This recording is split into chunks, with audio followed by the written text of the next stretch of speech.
Hey, greetings, everyone. We are live again. Dynasty Mirror Search for a Huru. Shout out to Mr. Sandman for the 99-cent holla. Thank you, Mr. Sandman, for the 99-cent holla. Guys, do me a favor. Press one. Press one if you could see me clearly. Again, press one if you could see me clearly. Once again, press one. Let me know if the stream is coming through smoothly and that I'm not fuzzy, that you can see me. Do me a favor, press one. Okay, there we go. I guess we're good to go. Okay, so guys, thank you so much for joining. Make sure you like, share, and subscribe. Also, make sure you go to dynastymir.com. Also, visit Donfo, DANFO .Africa. Again, visit Donfo .Africa. So you guys have your action items. Like, share, and subscribe. If you're new, this is your first time joining the station, the channel, joining the stream, make sure you do me a favor, hit the like button, share, and subscribe. Also, go to dynastymir.com, sign up for the email list, and then go to donfo.africa. Again, go to donfo .Africa. Tours. Okay, we are rolling to Nigeria. All right, we are still rolling to Nigeria. August 8th. Yeah, August 8th. August 8th through the 17th. Again, we're rolling to Nigeria August 8th through the 17th. So if you are interested in joining us in Nigeria, do me a favor. Make sure you go to Donfo, DANFO.Africa, so you get an idea of the itinerary. And, if you have any questions, shoot me an email. Again, shoot me email, hello@donfo.Africa. Also, Sierra Leone, we're rolling to Sierra Leone. That's going to be November 20th through December 3rd. Again, November 20th through December 3rd. We are rolling to Sierra Leone. So go to donfo.Africa, click on travel, click on Sierra Leone. Citizenship is available to those who qualify.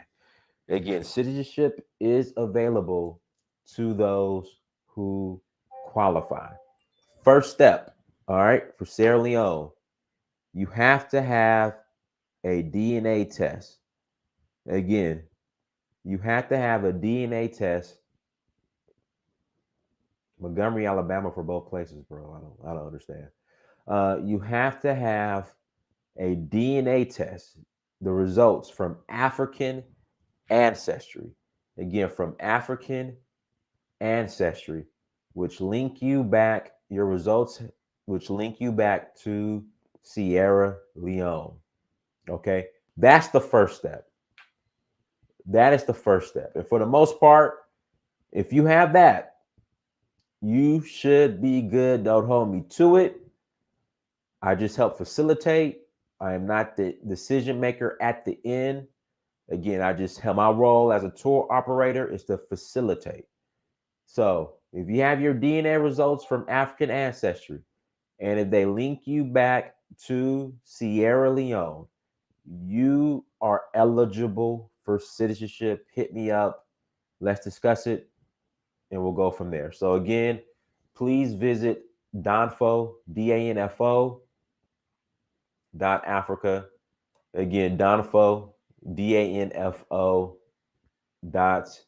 .Africa. Scroll through the site. You can see everything that we're doing, all the tours, everywhere we're traveling. And, we would love to have you on a future tour. So again, we would love to have you on a future tour. Montgomery, Alabama for both trips. Carl Johnson, I don't understand your statement, brother. You got to be more clear. I don't understand your statement. Again, we will love to have you on a future tour, family. Again, we'll love to have you. Today's topic, I want to discuss, dual citizenship, having multiple citizenships as a Black person, and specifically, really, a Black American, because being for the most part, from what I noticed and my observation and my experience, Black Americans, for the most part, don't see outside of the borders of the United States of America. We cannot envision. He's from Alabama and wants to go on both trips. Okay, that's what he means. Okay. Okay, well, Carl, hit me up. Hit me up, Carl. Hello at donfo.africa. Send me an email. And guys, do me a favor. All right, do me a huge favor. All right, I'm very personal. So when you guys email me, and if you have a question about the tours or the trips, I want to call you. Okay. Just shouting out from Montgomery, Alabama for both trips, brother. Okay. So Carl, do me a favor. I want you to email me, hello at donfo.africa. When you email me, do me a favor, Carl, Mr. Johnson, Mr. Johnson, Mr. Johnson. Include your phone number in the message. I'm very personal. When people inquire on tours and trips, all right. Fine. Shout out to Fitzgerald Stevens. Oh, Fitzgerald, hold on. Hold on. Let me blow this up real quick. Hold on, let me stop this. Hold on. Fitzgerald, I got something I want to show you, Fitzgerald. Hey, Fitzgerald, you see this? You see this, Fitzgerald? I got it in the mail, Fitzgerald, the other day. Fitzgerald, I got it in the mail the other day, Fitzgerald. How does that look like, Fitzgerald? What do you see there, Fitzgerald? What do you see? Fitzgerald, guys, listen, I want Fitzgerald to look at this long and hard. I want him to look at this. Georgia victory. 2021, a season 2. Remember, Fitzgerald, who's in the front and who's in the back chasing? Who's in the front? Who's in the back? Who won the game, Fitzgerald Stevens? Who won the game? Who beat Alabama in a national championship, Fitzgerald Stevens? So I just wanted to, sorry guys for sidebarring and going on a rant. I apologize for getting off topic, but I just wanted Fitzgerald to see that. Okay, all right, there we go. Got that in the mail. I'm a Georgia. See, guys, I'm not just a Georgia fan. I'm a Georgia alumni, and so us alumni, we get perks like this in the mail. This is the kind of perks we get in the mail. Okay, so let me get back on topic. So, Mr. Johnson, do me a favor. Email me again. Hello at donfo.africa. Again, hello at donfo.africa. Include your phone number. And like I was saying, guys, I'm very personal. So when you guys when you guys email me with questions about the tour, again, when you email me in regards to questions about the tours, I want to call you because it's easier to answer all questions on the phone versus firing back emails.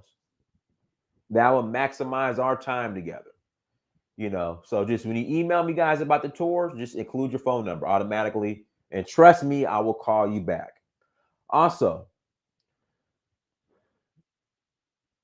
for those who, how can I put it? For those who are like, listen, I want to travel, but I gotta see what my girlfriends are gonna do. I gotta see what my homeboy is gonna do. Let me check with my friend. Let me check with my boys. Let me check with this group. Listen, let's just get everybody on one phone call. Again, let's not waste our time. Let's just get everybody on one phone call. That's kind of my fault now. I should have been doing that. I need to check with my husband. I need to check with my mama. I need to check with my auntie and see what they want to do. I need to check with my next door neighbor and see if she want to come. Let's just do this. So, moving forward, when people call in and they're like, yeah, Dennis, I want to come. What are the questions I ask? And they say, yeah, Dennis, I want to come, but I need to check and see if my friends want to come. One of the questions I ask is, you wanting to travel to Africa, is it contingent on your friends wanting to go? And what I'm noticing, even though some people are like, no, it's not. It is, because if for some reason a friend don't want to come, then you guys don't want to come. Let me tell you this: traveling to Africa for the first time, for the most part, is going to be a solo journey. It's going to be a solo situation. If I waited on friends and family, right, to travel, search for Uhuru wouldn't exist. Again, search for Uhuru wouldn't exist.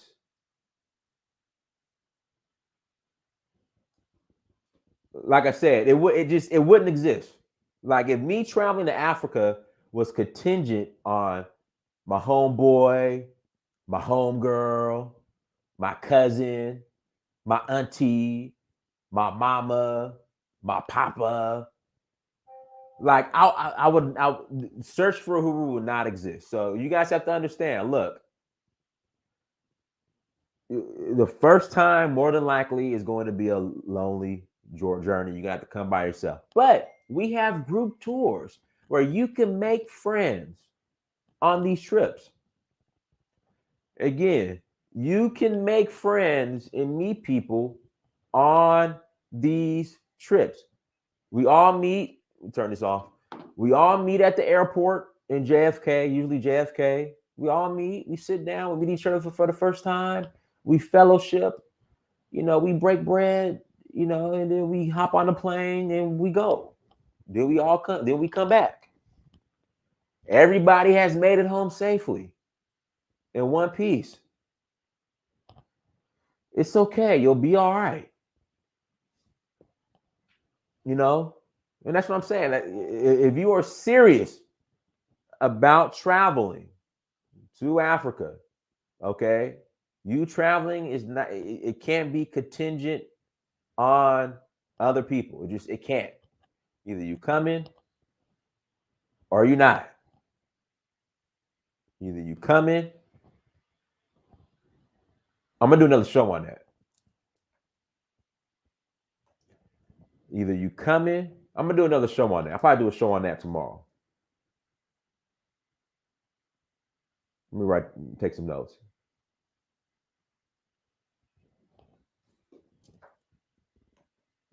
They lost your luggage at JFK.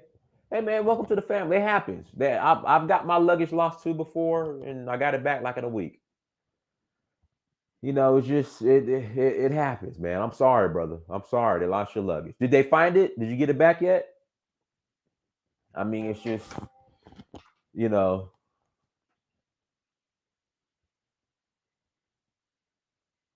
Yeah, well, see, that's my point. Like, you don't like traveling alone, but you're gonna have to. Like, when it comes to Africa, you're gonna have to travel alone.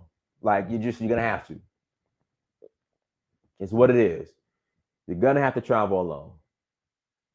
Damn, everything's damn. They lost everything. Jesus. Well, you can file a claim. You don't like I said. You're gonna have to travel alone. It's what it is, y'all. It's what it is. I'm just saying. So just moving forward, like with me, when people call me and say, Dynasty, I want to go, but I gotta check with my sister, my cousins, my aunties, my brothers. I'm like, look, let's continue this conversation once you get all of them on the phone. Once you get all of them on the phone, let's continue this conversation. Because for me, like my experience, I prefer listen, outside of the group tours that I do, I prefer to travel alone. Outside of the group tours, I travel alone. And I have an excellent time. I have an excellent time. Now, my first few trips to Africa, I paid for a guide to take me around. And that's another thing too, depending on what you want to do. Like I realize group tours ain't for everybody. Group tours aren't for everybody. But when I first started going to Africa, the experience that I wanted to have, okay, not just pull up to nothing against. I'm not to mention Ghana, nothing against Ghana, because I know people in the chat they don't get upset because they think I'm talking about Ghana. But me just pulling up to Accra, going to the W. Du Bois Center, going to the artist, the market, going to Elmina Castle. Like I wanted more. Like when I went to Tanzania, then when I went to when I went to Kenya and Namibia, I wanted more of an experience that I couldn't do on my own. Again, I wanted more of an experience that I couldn't do on my own. Yeah, you can do the little basic stuff on your own. But me, it's like especially when I went to Mali. Especially when I went to Mali. Yeah, I could have just pulled up to Bamako by myself, did some shopping, saw some historic stuff. But I'm like, no, I want to go to the traditional villages. I want to see the indigenous people. I want to go see the Dogon. And therefore, I had to hire somebody. And I had to spend big money. Because the thing is, it was just me by myself. So there weren't other people to absorb the cost. It was just me by myself. So I couldn't get it like a group rate because I was just going by myself. So I had to drop some big money for my guy to pick me up from the airport, take me all the way to Dogon country, and bring me back. Like it was big money. Like I had to spend big money, but I was willing, and I'm willing to I'm willing to pay for experiences. That's what I'm saying. I'm willing to pay for experiences. And that's the thing when people say, well, Diane, it's the group tour is this much. I said, listen, you're paying for the experience. Yeah, you can just show up to Lagos and you can just show up to Sierra Leone and, hang out at the beach and do some stuff. But I knew, like me personally, for some of the experiences that I wanted to get access to, I knew I couldn't get that on my own because I don't know the layout of the land. So therefore, I had to drop the money, and I didn't complain because I'm like, look, this is the experience I want. My guide in Mali said, this is how much it's going to cost you. I said, no problem. Let's do it. Because I knew I couldn't get that experience just on my own and trying to figure it out. Same thing first time with the Tanzania. There's certain experiences I wanted to see and do. And I knew I couldn't do it on my own. So therefore, I had to pay a service. Like, look, the service said, Dynast, this is what we could do for you. Like climbing Kilimanjaro. I can't do that on my own. I can't do that on my own. So I had to pay a guy to take me to the top. Then I got escorted on a wheelbarrow to the bottom, but I paid for it. And that's the thing. Sometimes you just got to pay for experience. But yeah, I could have just pulled up to Tanzania and just went to Zanzibar and hung out in Stone Town, which I've done. But there were certain experiences that I wanted that I knew I could not do on my own. Therefore, I needed to pay somebody. And I know it's not cheap. And guys, there's like a difference between like, how can I put this? Like if I'm buying a product, like I know, okay, this product is not worth that much. So therefore, sometimes I will tell these people, like, look, I'm not like when I'm in these markets negotiating in these markets. Okay, I'll hit them over the head because I'm like, look, I know for a fact, no, I'm not paying for that price. But when it comes to certain experiences that are unique, I'm like, look, I got to pay for it. So therefore, I say, hey, is this the best you can do? They say, yep, okay, here, no problem. Like I'm not going, like I pick and choose when I'm going to haggle pricing and go back and forth. And some stuff, you just got to pay for the experience. But like I said, group travel isn't for everybody. I get it. Group tours are for everybody. It just depends on what you want to experience. And for many, like it's like the first time going to Africa. And I will recommend if it's your first time going to Africa, all right, so you don't get ripped off, so you don't get hustled by the little village and city boys, so you don't get overcharged at the markets, So you don't get overcharged by the cab drivers. So you don't get overcharged by this person, that person on the street, that person on the corner. See, I experienced all that. I already experienced it. Sometimes it's just better to pay an individual here. Here goes the money. Show me around. Give me the point A to point B. This is what I want to do. Get me there. No worries. Okay. I'm telling you. Because trust me, when I first went to Tanzania, even though the latter part of my trip in Tanzania, I had a guide. Like when I first got there, I was getting hustled.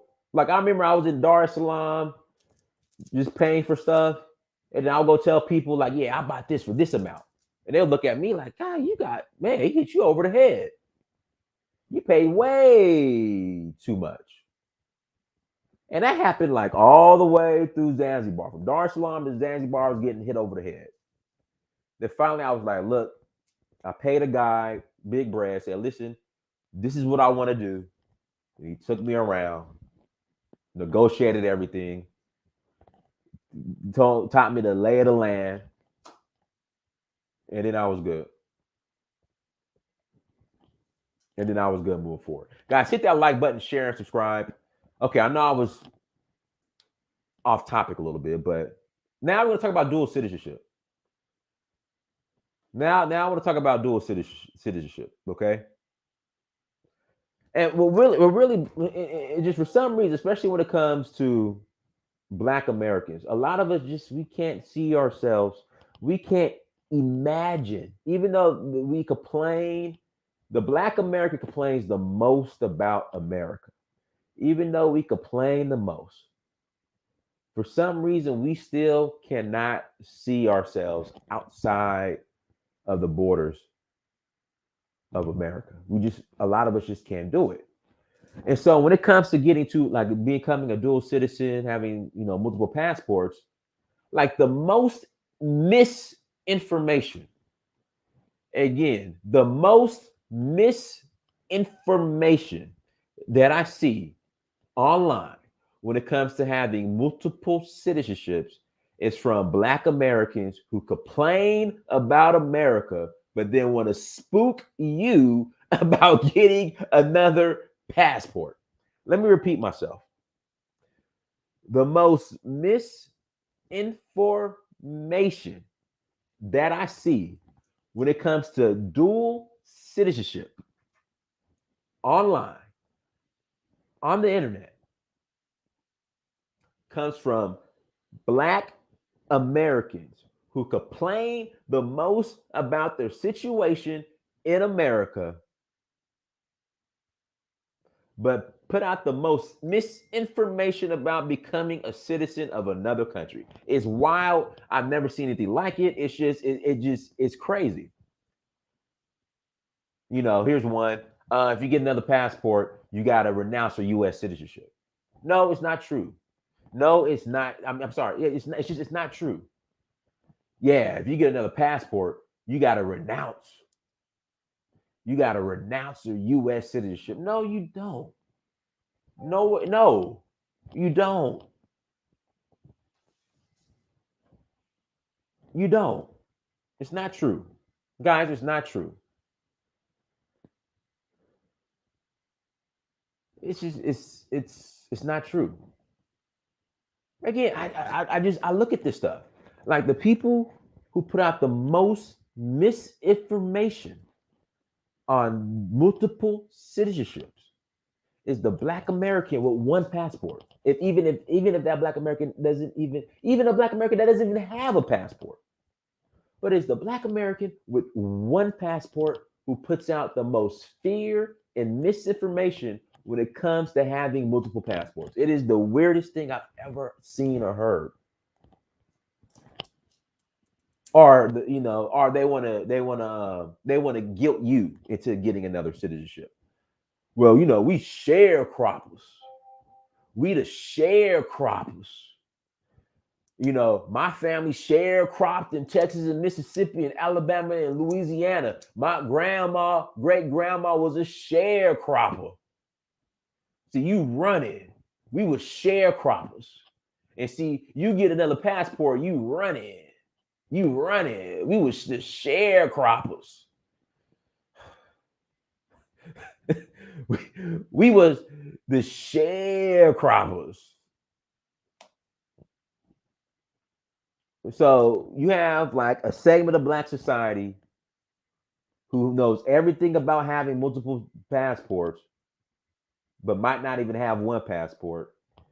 Then you got the other segment of Black society. We was the sharecroppers. Sharecroppers. You know, my family was sharecropping in Mississippi. My great grandma was a sharecropper in Louisiana. See, you running, you ain't fighting. You running because we was sharecropping. You know, our ancestors died here in America. We built this, we died here, and we were sharecroppers. So you got team sharecropper who's trying. I'm gonna do a whole nother show on that. It's the oppression Olympics. The oppression Olympics here in America. Oppression Olympics.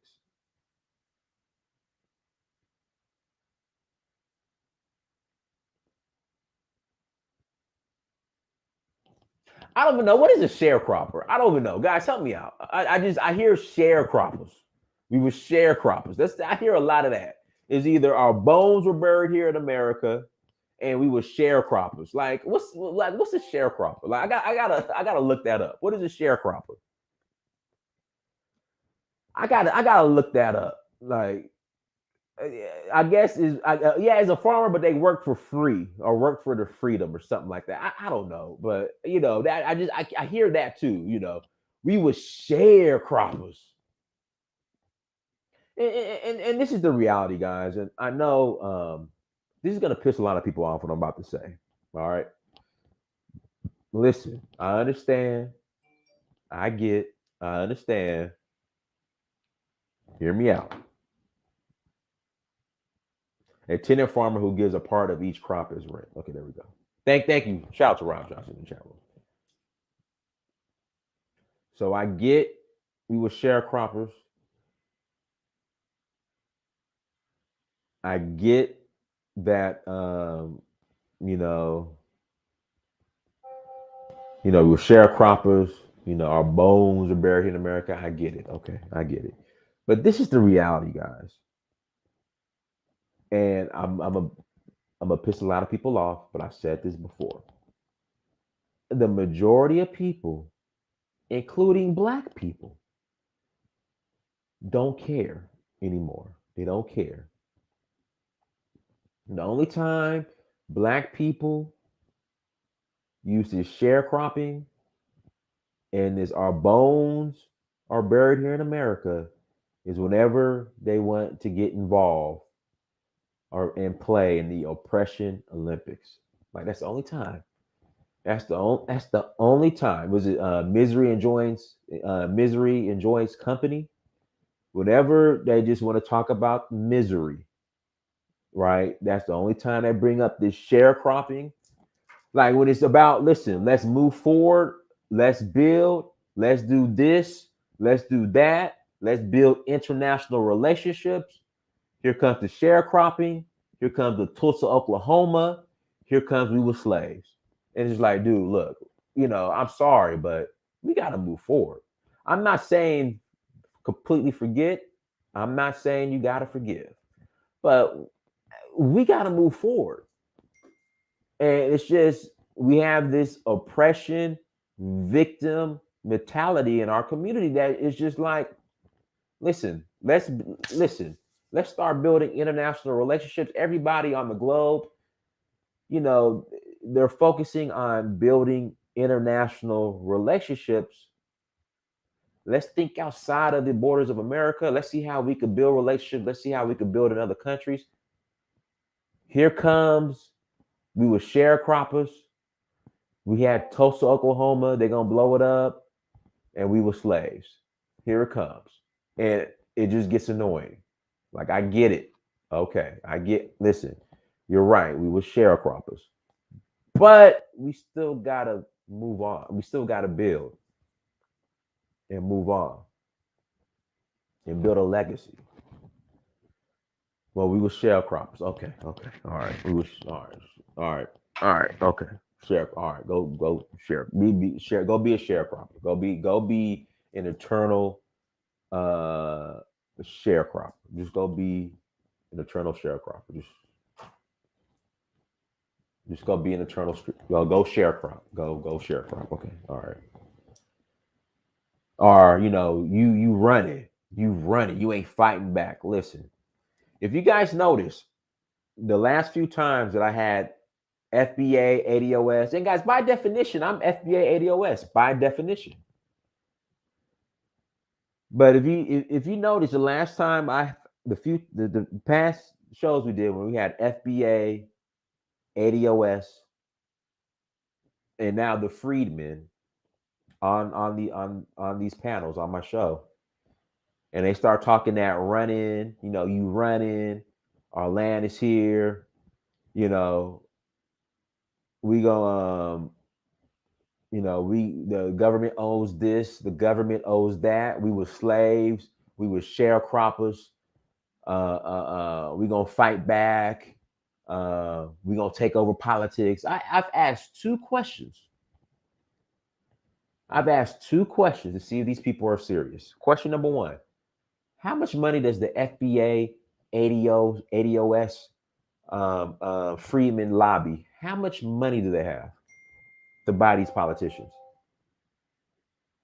Can't get an answer. So zero. Question number two: okay, you don't have any money. I don't care what you guys say about what happened on January 6, 2021. You guys can say whatever you want.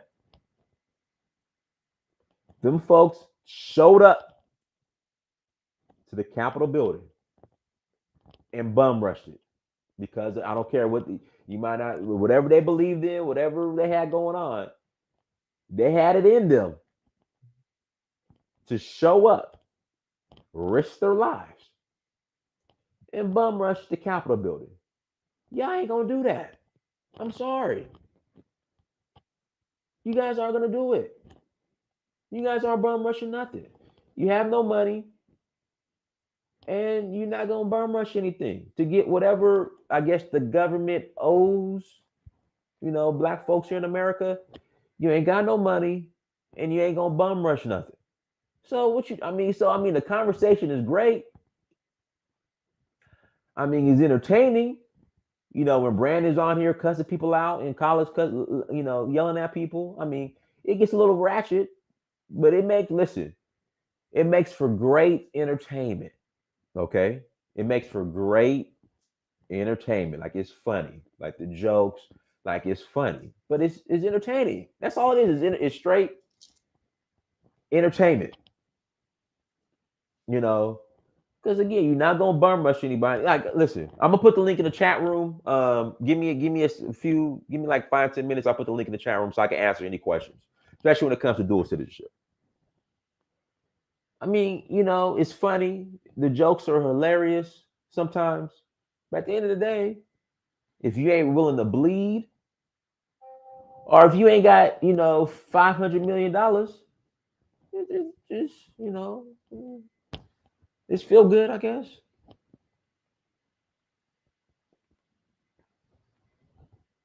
I guess. I mean, it's feel good. It sounds good. It's great. It's entertainment. The jokes. And like the little pseudo prison history. The little pseudo prison history. Because guys, a lot of this information that they put out. We's the Indians and the Moors and all this stuff. Just like sagging jeans. Like when back in the day when the folks still sagging. Like sagging comes from the prison system. A lot of this misinformation comes from the prison system. It all comes from the prison system. They bring it out on the streets, and then they consider themselves experts. And like I said, it's great entertainment. It's great entertainment. So, like you said, we gotta be honest with ourselves. That none of that's gonna happen. You can say whatever you want about Martin Luther King Jr. And even John Lewis, I've criticized John Lewis before, but back in the 60s when they were marching for civil rights, all right, when they were out in the streets demanding that they could eat at the same, because for some reason, I guess the fried chicken in our communities wasn't as good as the fried chicken in Karen's community. So we were showing up to Karen's cafeteria for lunch unannounced just to get some of her fried chicken for some reason, because I guess our fried chicken wasn't good. I mean, I guess our fried chicken just wasn't good enough, but the fried chicken at Karen's cafeteria was, I guess, was better. They were at least getting up, showing up. The Edmund Pettus was a Bloody Sunday. The Edmund Pettus Bridge, they were marching for integration and equal rights. They were at least getting up, showing up, fighting, bleeding. They fought for it. So that's what I'm saying. It's either it's gonna be money or it's gonna be in blood. If you're not really gonna do that, it's just, again, it's great. Come on, call in. I'll bring, we'll have Brandon on, and the ADOS will call in, y'all can argue, and and every time y'all call in, you prove Brandon right. Like sometimes I think you got Brandon backed into a corner, but then you just say something, and I'm like, oh man, you didn't, you proven Brandon right. Golly. So yeah, I mean, call in if you want to argue, FBA, ADOS, and we made it possible for the immigrants to come here. Yeah, I mean, it's fun. I mean, that's true. I mean, don't get me wrong. The sacrifices of Black Americans made it possible for people to come here. But the reality is, why throw that in their faces when for some reason we thought Karen's chicken was better than our own fried chicken? So it's like we wanted to integrate into whiteness. In fact, here we go. Black people wanted and fought to integrate into whiteness. So why are we mad that when immigrants come here, they do the same thing? But anyway, that's another show. That's another show. So again, the people who spread the most misinformation about being a citizen of more than one country is the Black American who swears you're not fighting enough, or the Black American that doesn't even have a passport or might have a passport that complains the most about his situation in America. At the end of the day, here we go. The Black American who complains the most about their situation in America have the most misinformation when it comes to having multiple citizenships. That's my observation.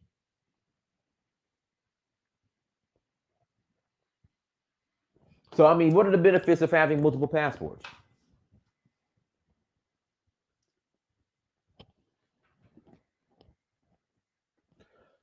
So, what are the benefits of having multiple passports? One, Dynasty Amir, well, no matter what happens in America, if something were to happen, and we got to get the hell out of here, I will never be a refugee. Let me repeat that. Dynasty Amir,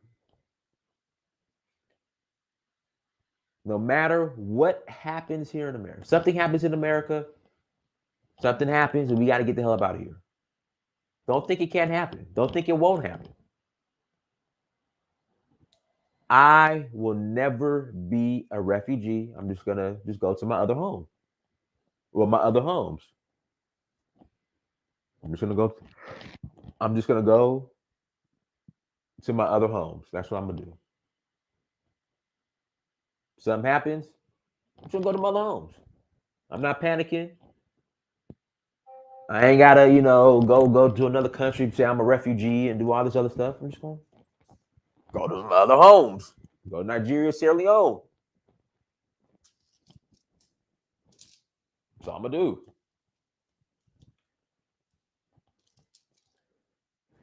Number two, countries like Sierra Leone. A lot of these countries, if you're not a citizen, you can't own land. Here we go. That's another point. Real estate. I'm in Atlanta, the so-called Black Mecca. So-called Black Mecca. All right. Real estate. And people keep saying, well, Dynasty, there's a bubble, it's gonna go down. Guys, I don't see real estate going down. If it goes down, it's not gonna be like 2008. It's gonna be very, very, very small, where it's still going to be out of reach for the average Black American. All right. When I first moved to Georgia in 2000, went to the University of Georgia. When I moved to Atlanta 2006, after I graduated, I'm sorry, in 2000. Yeah, 2000 I moved to Georgia. 2006 I moved to Atlanta. The average Black person could afford. You could make $40,000 a year and go and buy a home in Atlanta.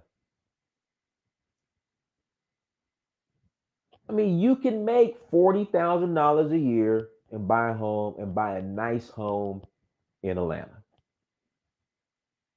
It's not going down 20 to 30%.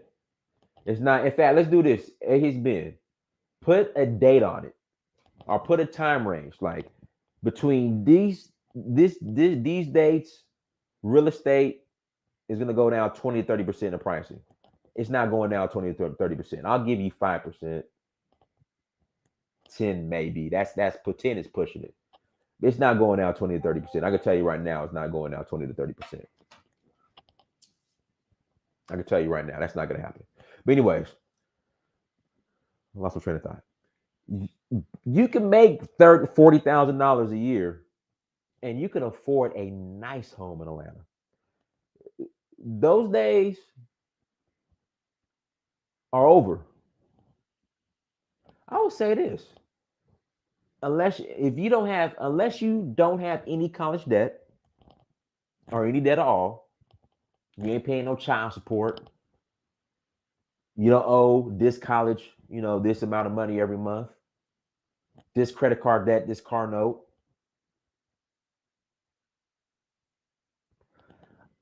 Right now, 2000, your parents, they didn't give you, hey son, you buy your home, we got you $100,000 to put down for a down payment. Yeah, son, yeah, daughter, when you buy a home, we got $100,000 saved up for you that we're gonna give you to put down on your first home. Hey son, hey daughter, this home right here, we're gonna just give it to you. We're just gonna give it to you. This home right here, our family home. Yeah, so we're retiring. We're gonna downsize. Get a condo or move to the country. We're gonna buy a home out there. So this home right here, we're gonna give to you. Unless if you don't have that, you could be making $100K a year after taxes. I'm trying to figure out how you're gonna get a home here in Atlanta, the Black Mecca, or anywhere. Now you can move. So right now, shout out to Fabian in the chat room. You still got Baltimore. You can move to Baltimore. You can find something affordable in Baltimore. Outside of Baltimore, with Toledo, Ohio, Louisville, Kentucky. But these major metropolitan cities that people want to move to, Atlanta, Charlotte, DC, it's over. Like, I don't understand listen, I do real estate. I'm telling you, the people who are buying these homes are couples. Like me, I'm single. I was able to afford my home in Atlanta back in 2014, but that was when stuff was cheap. But if I took my situation in 2014, the amount of money I was making, what I had in the bank, and I apply it to now, to 2022. So my exact situation I was in and able to get my home that I got in 2014. There you go. Nobody wants to live in Toledo, but hey, outside of Baltimore, where are you gonna go? Outside of Baltimore, Maryland, where are you going to go? Outside of Baltimore, Maryland, where are you gonna go? Well, I mean, St. Louis, maybe. Kansas City. You stuck in the Midwest. You stuck. Who wants to move? I mean, listen, nothing against the Midwest. Listen, y'all, I'm not trying to hate on the Midwest. But I mean, outside of maybe Chicago, Houston's going, dude. Houston's going. I'm looking at real estate in Houston. Houston's going up. Everything is going up. But anyways, let me back up. If you take my circumstances and my situation in 2014, when I bought this home that I'm in right now, and with inflation and with appreciation, how much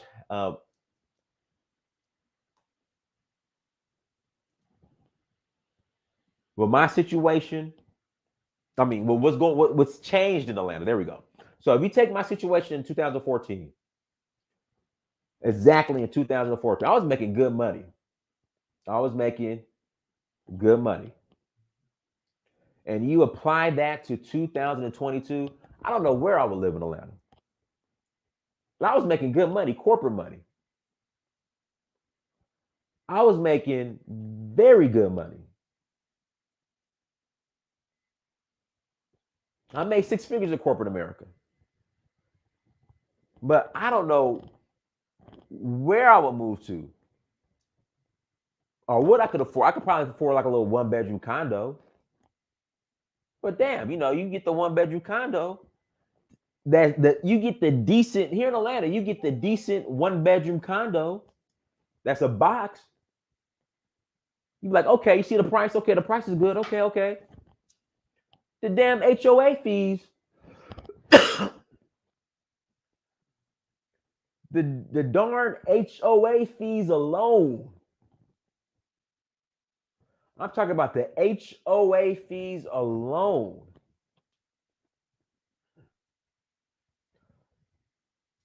Is damn near half your mortgage. The HOA fees alone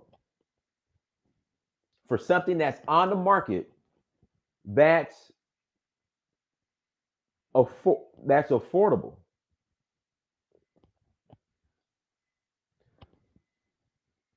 The darn HOA fees alone are crazy.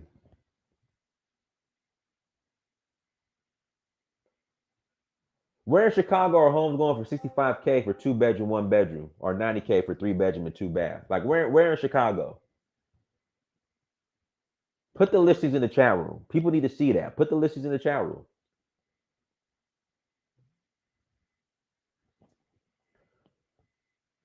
Put the listings in the chat room.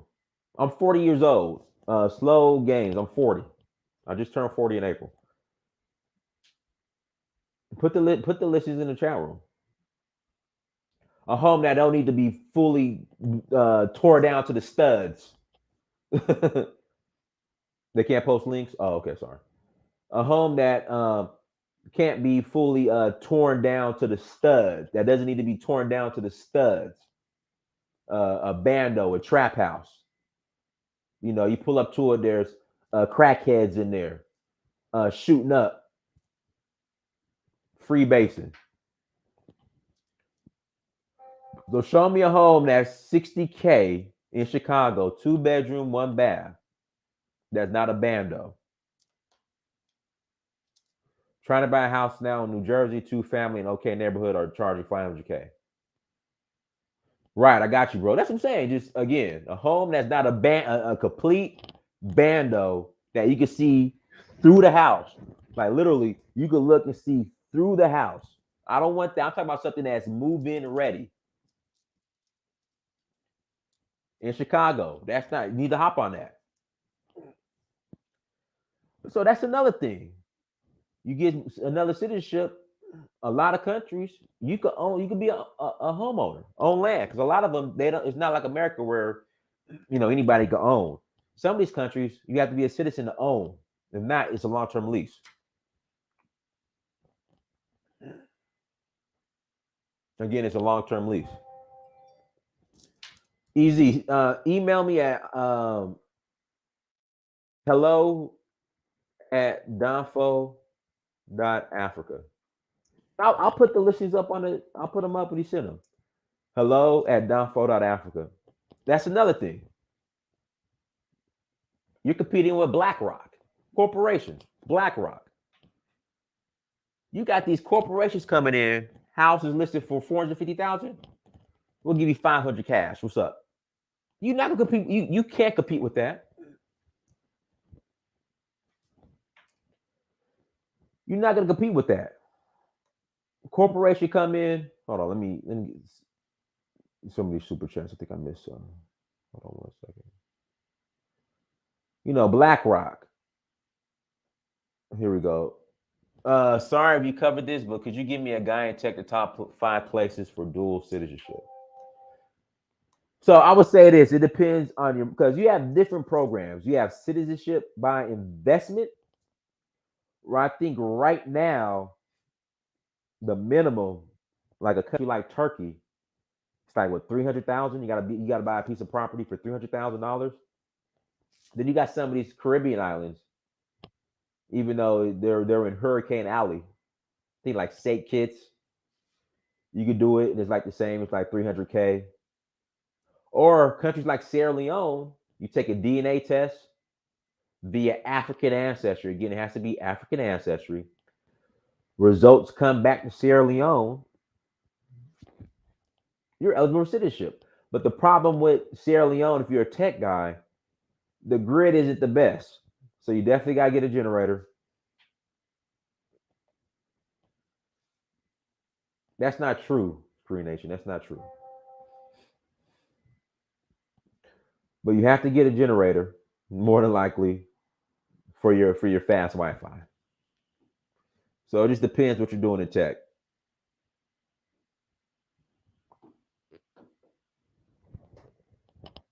You can only own land if you're a citizen in Sierra Leone. And Sierra Leone is gorgeous.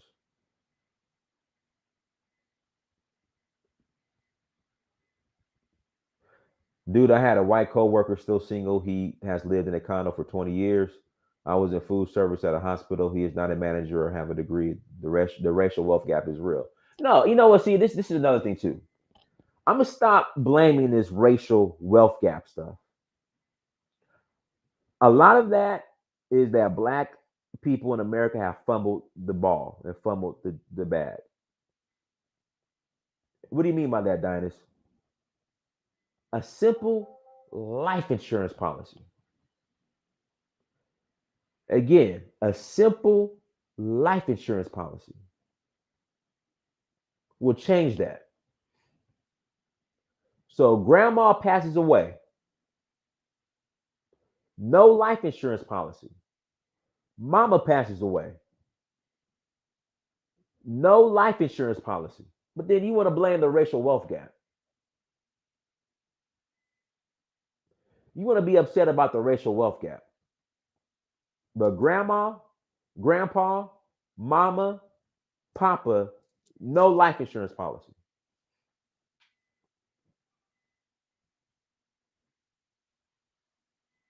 But then you want to talk about the racial wealth gap. See, I'm telling you, a lot of this stuff that goes on in the black community, I'm sorry, is self-inflicted. I'm sorry. Like, I know y'all don't want to hear that. No, you guys get upset. But a lot of it is just, we got to stop with the victim mentality.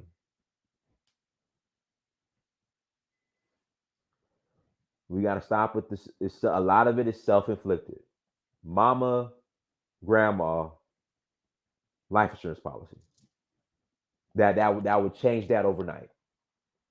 So you're right. A lot of these white people, no degree, working minimum jobs, for some reason they were affording these houses because grandma had a life insurance policy, had a trust.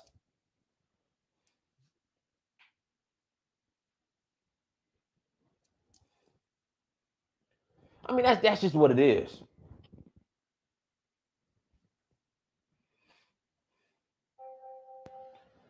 I'm sorry. That's just the reality. A lot of it is we're fumbling the bag.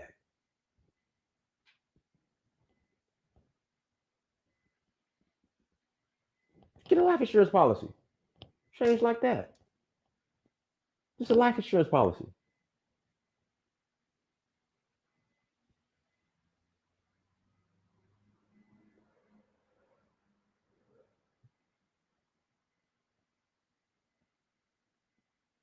Yeah, that's what it is. So yeah, just get a life insurance policy. That's all you got to do is get a life insurance policy.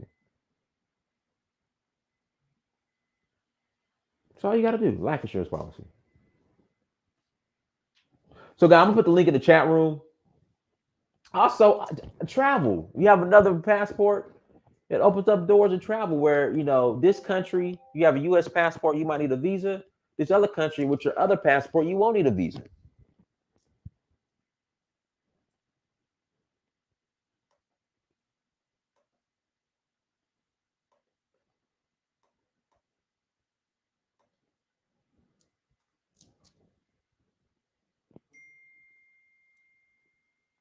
So that's what it is, guys. Links in the chat room if you want to call in. Also, like I said, tour Sierra Leone, tour Nigeria. We're rolling to Nigeria August 8th through the 17th. And then we're rolling to Sierra Leone November 20th through December 3rd. Please visit Danfo, DANFO.Africa to learn more. If you have any questions, and in Sierra Leone, if you have your DNA test from African ancestry, it has to be African ancestry. Not anyone, not 23andMe, not African Heritage, not Ancestry.com. It has to be from African ancestry. If you have your DNA results and they trace back, link back to Sierra Leone, you're eligible for citizenship. Again, it has to be through African ancestry. Link is in the chat room. Click on the link. You're more than welcome to call in, ask any questions. We'll wait a couple more minutes, like 4 or 5 minutes. Okay, here we go. Caesar is telling how they. Okay, here we go. It's telling how they feel about us. Okay, this is the Africans hate us excuse. How do white people feel about you? So you guys complain about how white people mistreat you in America for the past 400 years. You complain about how white people um, um, you complain about how white people. I mean, think about it. This is what blows my mind. You complain about how white people have mistreated you. Somebody brought up the racial wealth gap.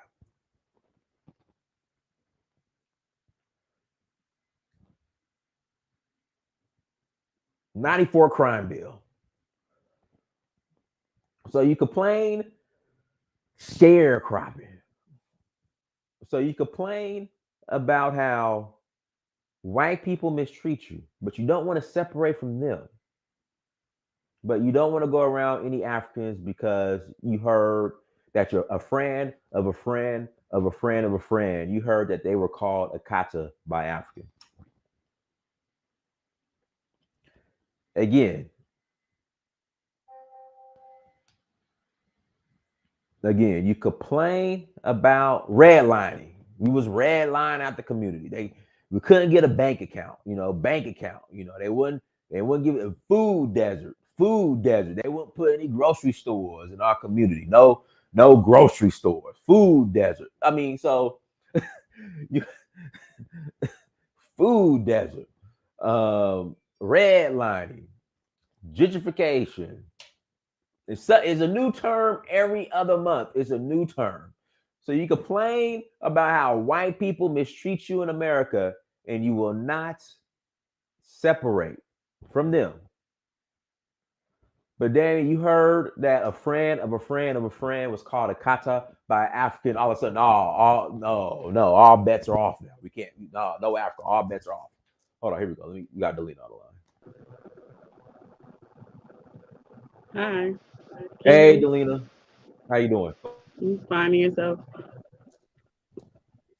So, I was just calling because I already verified through African ancestry that I am part Sierra Leone through the Mende tribe, and I was just trying to gather the documents, but the reference letter criteria is just not clear as far as do the people writing them need to have them notarized, or can they write them and then I go have them notarized? I don't want to mess that up. So my first question, Delina, who's going to be your tour operator? You, if I can make it happen. Okay. So, but it looks like you're trying to make it happen. So, what you doing? I mean, I'm starting this far, so like along, so I should be able to make it happen by November. Okay, so yeah, so you're the people who are writing the letter, they have to be the ones who notarize it. Oh, okay, gotcha. Okay, yeah, that was pretty much it. I think everything else is clear as far as the Mhm. documents. Uh, okay, well, thank you for that. Yes. But yeah, I'm trying. I gotta money talk, so Maybe trying that's to get all. it right. But it's worth it to me. I'm excited, so I got Maybe everything that's else all. intact. Maybe that's all. Any other questions, sister? Nope, Any other thank questions? you.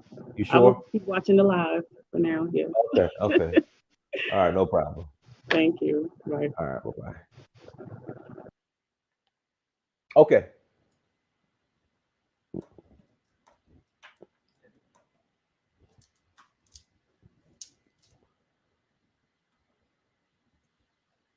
All right, links in the chat room if you want to call in. Click that link. Again, if you want to call in, click that link. If you want to call in and ask a question.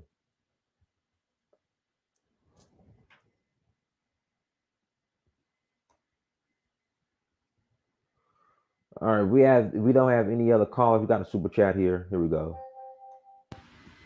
We the own nation, and hopefully one day we get it. But having multiple citizenships in different African nations is definitely the move. Salute. There we go. Yeah.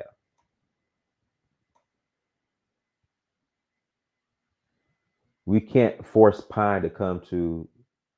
We can't force you to come to Rwanda. I don't understand.